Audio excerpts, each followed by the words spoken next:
아브라함은 촌부였습니다. 아브라함 스토리를 다 읽고 나서 제가 내린 결론은 아브라함은 딱 두 가지 일을 했어요. 그의 생애에서. 하나는 이민 간 거고요. 하나는 자식 얻은 거예요. 그거밖에 없어요. 아브라함이 한 일은. 굉장히 그 당시로서는 먼 거리를 여행해서 갈대아 우르에서 하란을 거쳐 가나안까지 왔죠. 그래서 아브라함은 이민을 했습니다. 그것이 하나의 일이고요. 그 다음에 아브라함은 말년에 정말 100세가 되어서 아들을 얻었다. 그 두 가지가 아브라함 얘기의 전부예요.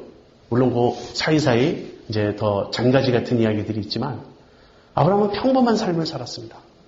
그 당시 아브라함 시대에 아브라함처럼 인격적으로 하나님을 만난 사람이 없어요.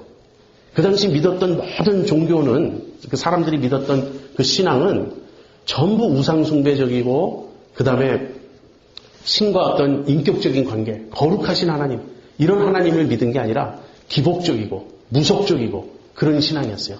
한마디로 잡신적인 신앙이었어요. 또는 다신교 신앙이었고, 그런 가운데 하나님과 대화하고 하나님의 음성을 듣고 거룩하신 하나님의 명을 조차 그렇게 하나님과 교제하며 믿었던 그 믿음, 굉장히 독특한 믿음이에요. 세계 종교사에 아브라함이 가지고 있는 이 신앙이라는 것은 굉장히 특이한 예입니다. 그런 예가 없어요. 다들 돌이나 나무나 우상 앞에서 절하고 하나님을 자신들의 부족처럼 생각하는, 신을 자기들의 부족, 복주고 이 화를 막아주는 그런 부족처럼 생각하던 그런 시대에 아브라함은 하나님을 인격적으로 알았습니다. 아브라함의 이야기를 접근하려면요, 단편적으로 할 수 없어요. 우리가 좀 그런 오류를 범합니다. 아브라함의 생애의 그 많은 이야기 중에 어느 하나를 딱 떼어서 거기서 어떤 교훈을 얻고자 하는데 불가능한 일은 아니지만 그것은 좋은 접근이 아니에요. 왜냐하면 아브라함의 믿음은 그 순간 완성된 것이 아니기 때문에 아브라함의 믿음은 계속 역동적으로 발전하고 성장하고 변화되어 가고 있었습니다.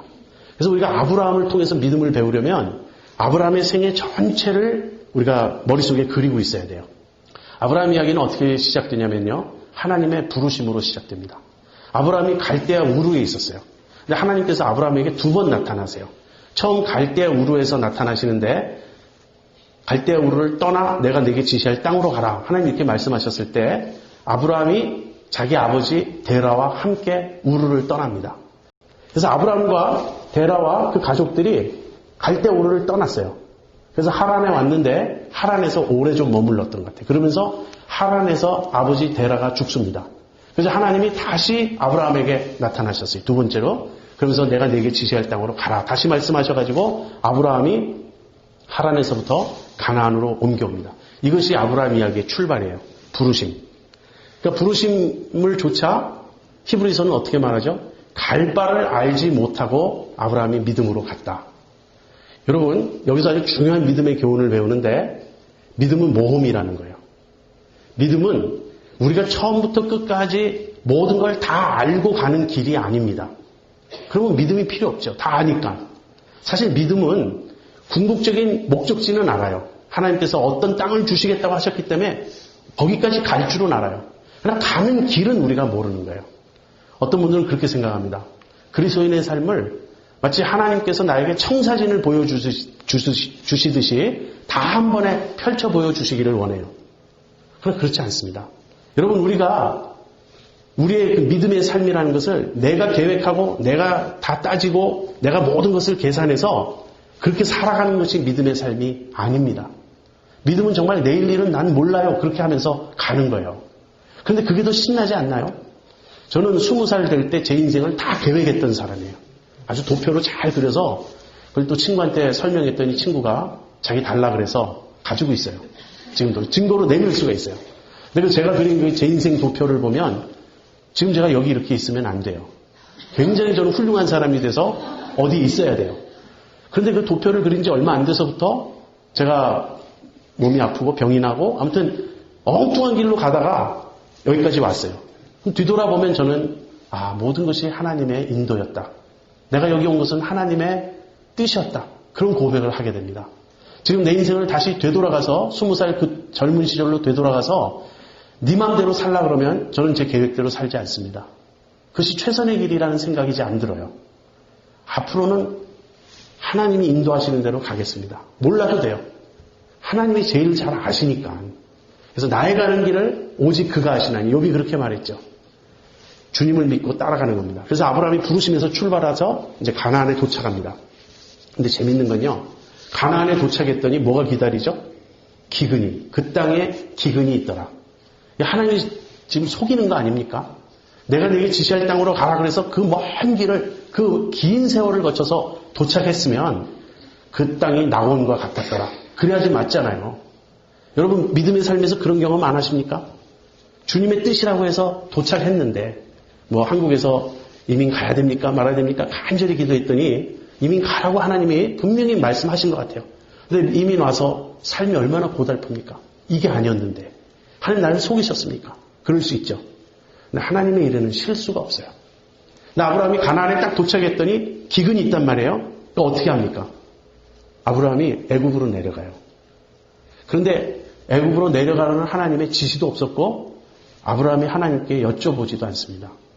여러분 기근이 있어서 애굽으로 보낼 정도의 상황이라면 하나님이 굳이 그 먼 길을 거쳐서 가나안까지 오도록 하셨겠습니까? 이 아브라함이 애굽으로 내려간 것은 명백한 실수예요. 믿음에 있어서의 탈선입니다. 어떻게 그 일을 알 수 있나? 세 가지 정도를 제가 말씀드릴게요. 첫째는 애굽에 내려가서 아브라함이 한 일은 거짓말입니다. 자기 아내를 자기 누이라고 속여요. 왜? 아내가 너무 이쁘니까 사람들이 자기를 죽이고 아내를 빼앗아갈까 봐 겁이 나서 아내를 누이라고 속입니다. 무슨 말입니까? 하나님을 못 믿고 있는 거예요. 하나님을 믿었다가는 망칠 것 같은 상황으로 자기가 빠져들어간 거예요. 자기가 거짓말을 해서라도 인간의 꾀를 써서라도 살아남아야 되겠다는 상황이 하나님의 인도하신 상황이겠습니까? 말이 안 되죠? 두 번째, 이 애굽은 나중에 결정적으로 아브라함을 넘어뜨리는 요인이 돼요. 아브라함이 한 실수 중에 제일 큰 실수가요. 이스마엘이에요. 이스마엘이 누구에게서 나죠? 하갈. 하갈이 누구죠? 애굽의 여종이었어요. 애굽 사람이었어요. 그때 이 여종 하갈이 따라와가지고 나중에 이스마엘이라는 화근을 만들어내게 됩니다. 그럼 세 번째는요. 아브라함의 아들 이삭이 비슷한 상황에 처해요. 나중에 보면. 근데 하나님께서 이삭에게 애굽으로 내려가지 말라고 명하십니다. 그래서 이런 모든 걸 통해서 볼 때 아브라함이 애굽으로 내려갔던 것은 잘못이었어요. 적어도 그는 하나님의 인도를 받지 않았습니다. 하나님께 문의하지 않았고 여쭙지 않았습니다. 자, 근데 여기서도 배울 수 있는 좋은 것은요. 믿음의 삶에는 얼마든지 넘어짐이 있다는 거예요. 이런 내용을 보면 우리가 너무 아브라함에게서 인간적인 걸 느끼지 않습니까?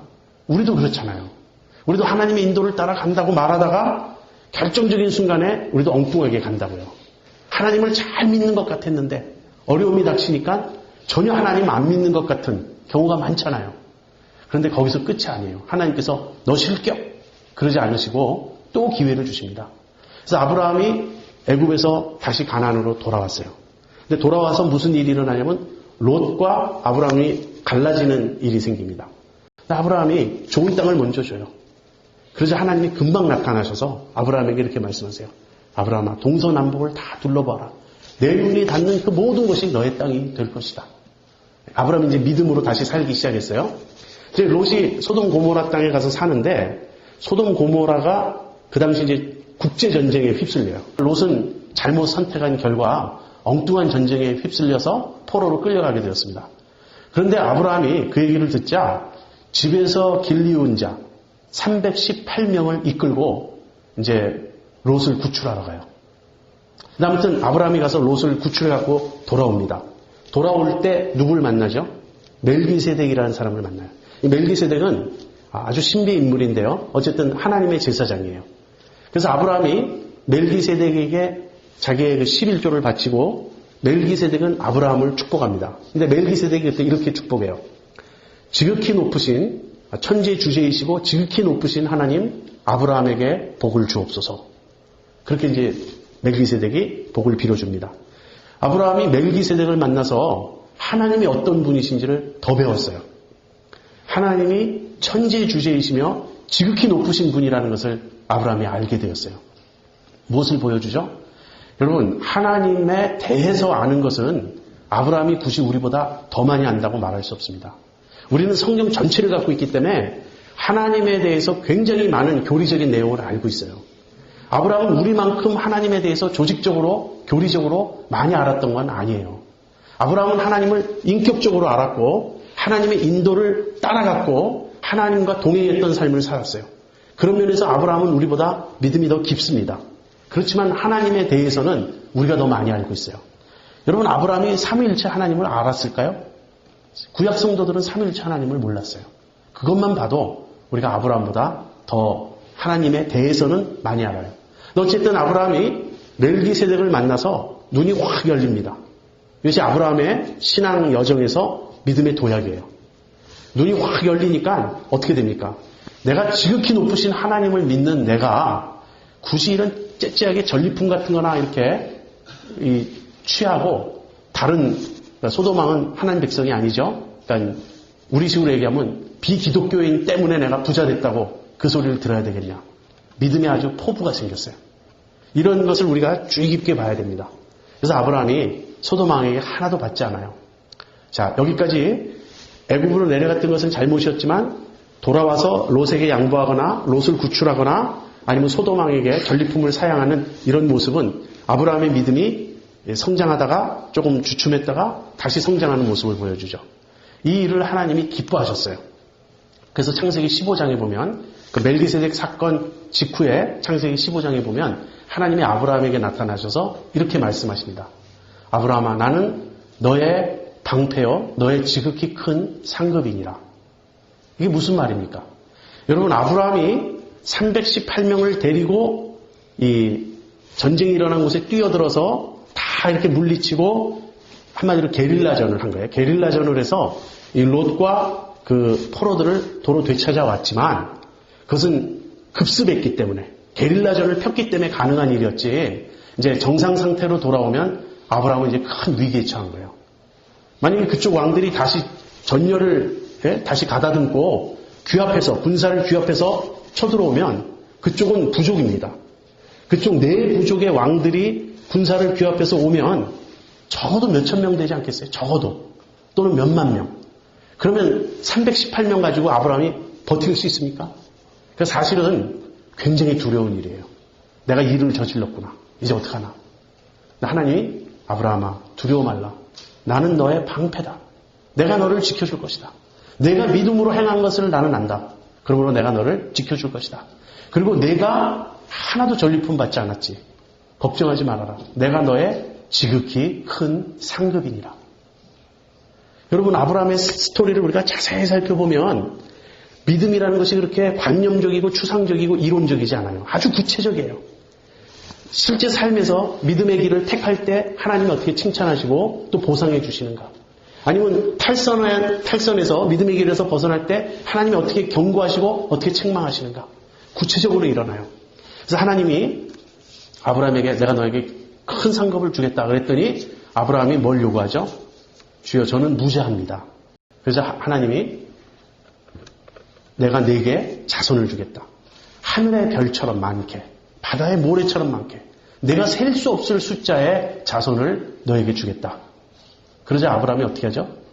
아브라함이 하나님을 믿으니 하나님께서 이것을 저에게 의로 여기셨다. 창세기 15장 6절 말씀입니다. 성경에서 아주 제일 중요한 몇 말씀 중에 하나예요. 나중에 바울이 로마서를 창세기 15장 6절에 근거해서 써요. 로마서는 창세기 15장 6절에 대한 강해 설교다. 거의 이렇게 말할 수 있을 정도예요.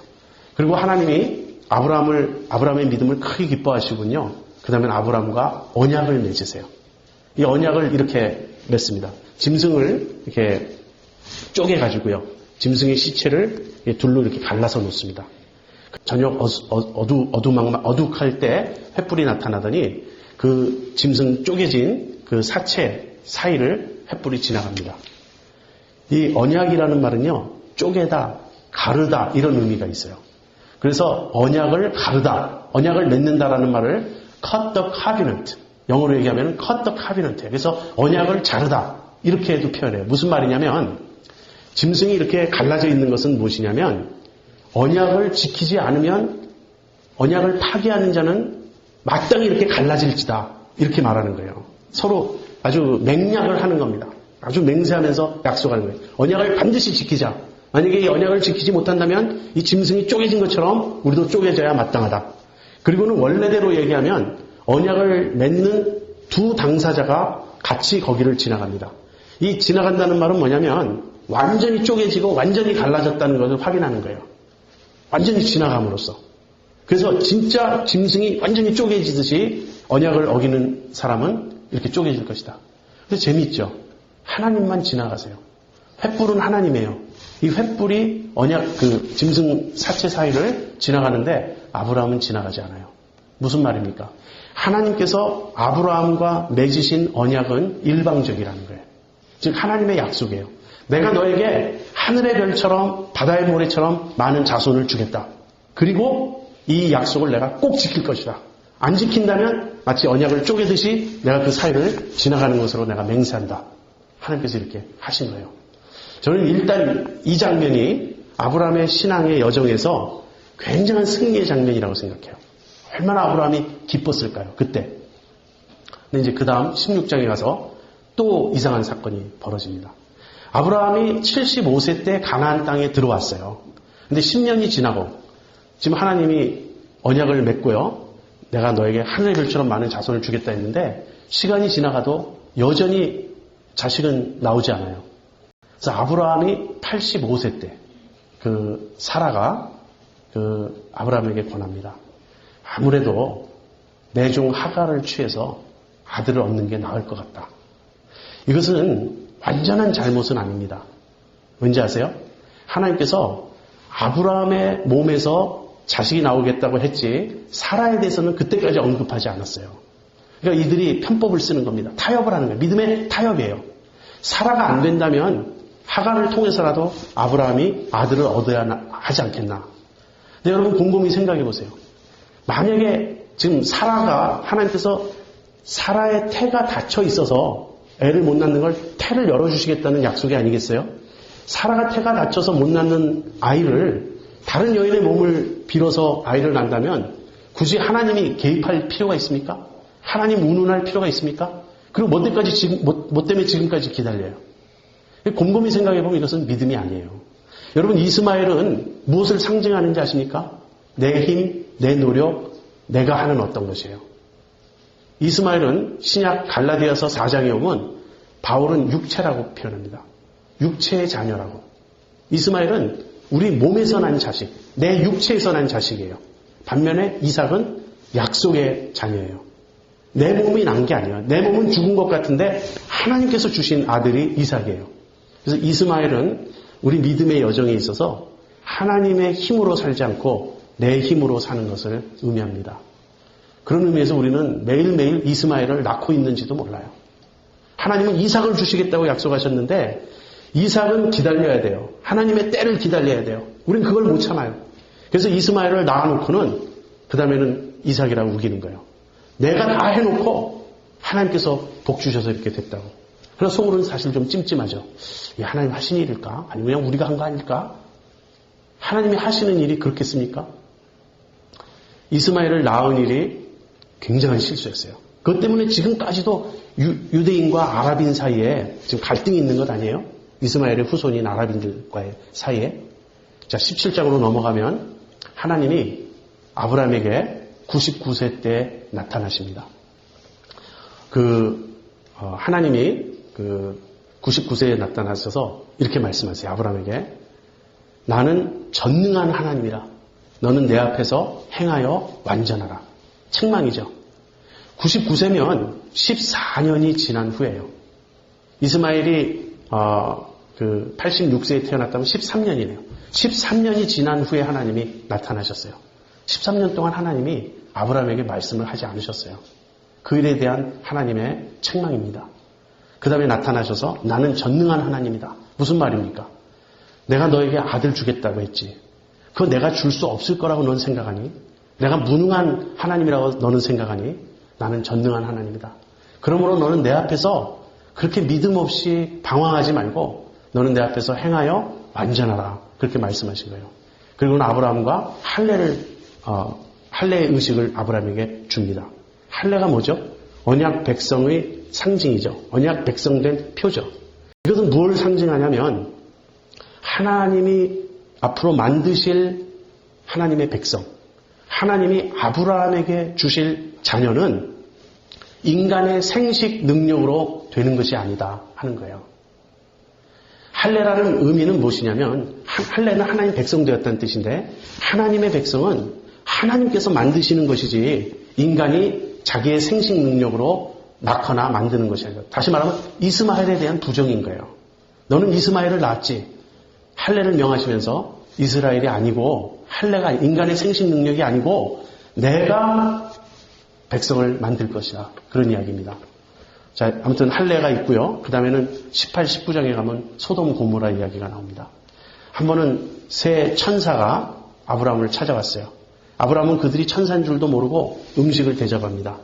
그러자 그 새 천사 중에 대표, 그분이 하나님이셨어요. 그 하나님이 이런 말을 하십니다. 명년 이맘때 사라에게 아들이 있을 것이다. 이제 드디어 구체화됐죠. 시기가 구체화됐어요.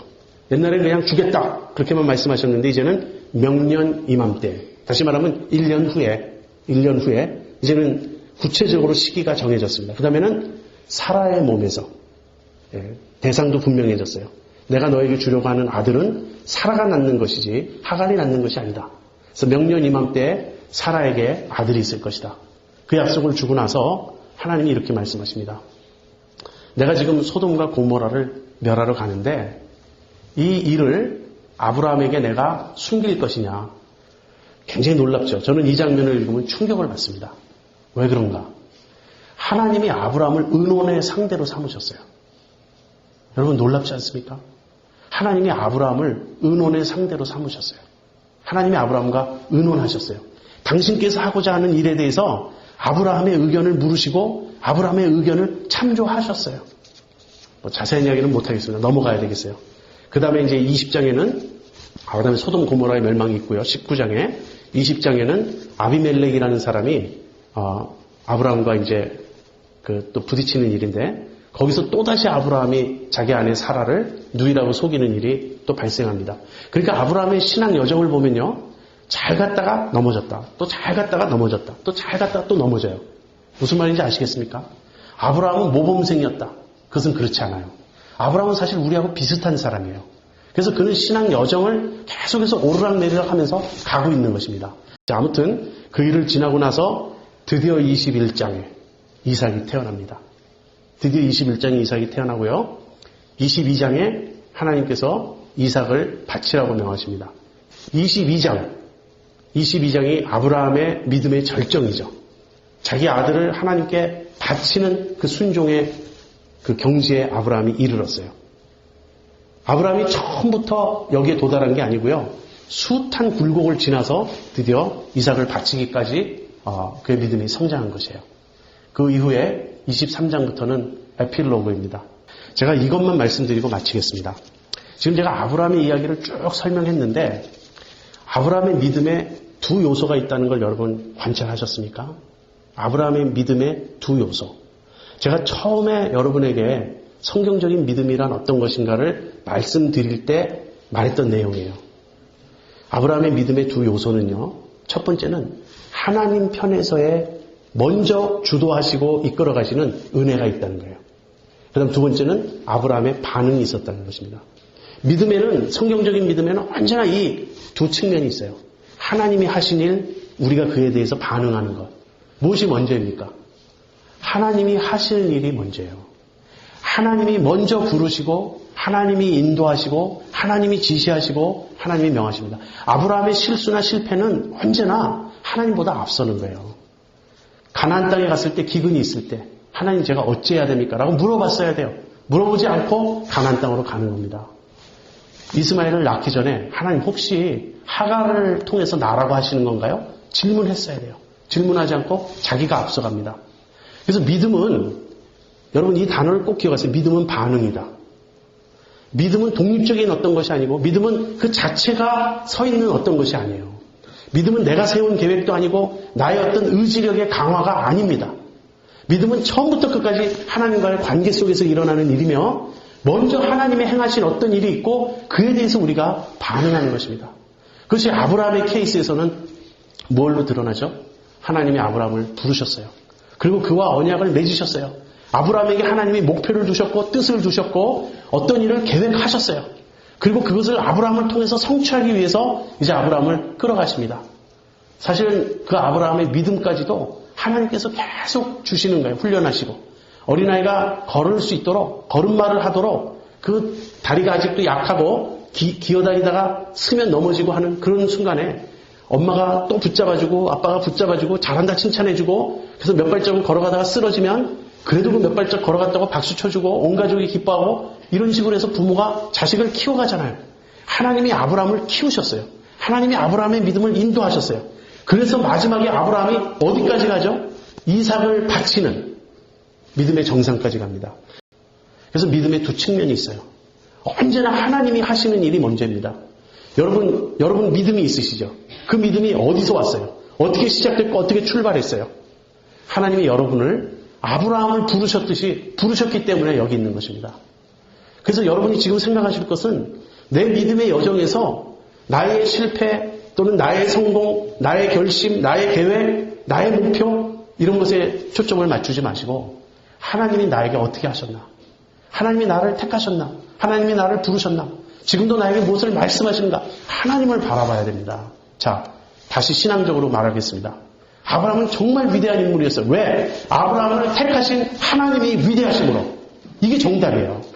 아브라함 자신이 위대한 것이 아닙니다. 세속 역사에서 아브라함이 그토록 위대한 인물이 될 수 있었다면 그것은 하나님이 하신 일이에요. 우리가 믿음 생활에서 왜 문제가 생기고 왜 잘못되는가? 우리는 하나님을 먼저 바라보지 않고 자꾸 나에게 초점을 맞춰요. 내가 어떻게 하면 믿음이 더 좋아질 수 있을까? 내가 어떻게 하면 훌륭한 사람이 될 수 있을까? 내가 어떻게 하면 예수님을 잘 믿을 수 있을까? 그런 관심사는 나쁜 것이 아니죠. 그러나 내가 어떻게 할 수 있을 것이라는 그 생각 자체가 성경적 믿음과는 거리가 멀다는 것이에요.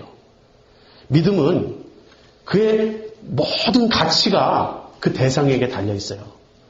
여러분 신천지에 빠진 이단들 아십니까? 우리의 믿음과는 정말 비교도 안 되게 그들은 헌신도 강하고 믿음도 강해요. 그들은 이단에 빠졌잖아요. 정말 엉터리 같은 종교 사기꾼을 믿고 있잖아요. 내 믿음이 뜨겁다, 내 믿음이 강하다, 내 믿음이 크다, 내 믿음이 좋다. 이거 다 쓸데없는 이야기예요. 나에게 초점을 맞추지 마시라고요. 하나님을 바라보세요. 하나님이 시작하셨어요. 왜 하나님이 아브라함을 부르셨는지, 왜 하나님이 그를 택하셨는지 그 하나님의 목적을 우리가 알아야 됩니다. 성경적 믿음은 항상 양면이 있다는 것. 그 첫 번째는 하나님 사이드예요. 하나님이 먼저 하십니다. 하나님이 먼저 우리를 부르시고 우리를 택하시고 우리를 인도하시고 우리에게 당신의 뜻을 두시고 이 하나님이 하시는 모든 일을 은혜라고 그럽니다. 그것은 우리가 자격이 있어서 하나님이 하신 일이 아니고요. 하나님의 크신 긍휼과 사랑으로 우리를 택하셔서 그렇게 하시는 거예요. 그렇다면 믿음의 두 번째 측면은 무엇이냐면 그에 대해 우리가 신뢰하고 따르며 반응하는 것입니다. 그래서 좋은 믿음의 성장을 여러분이 원하시면 이제부터는 하나님을 바라보셔야 됩니다. 하나님을 알아가셔야 됩니다. 거기에 따라 내 믿음은 성장할 것이고 자라갈 것입니다.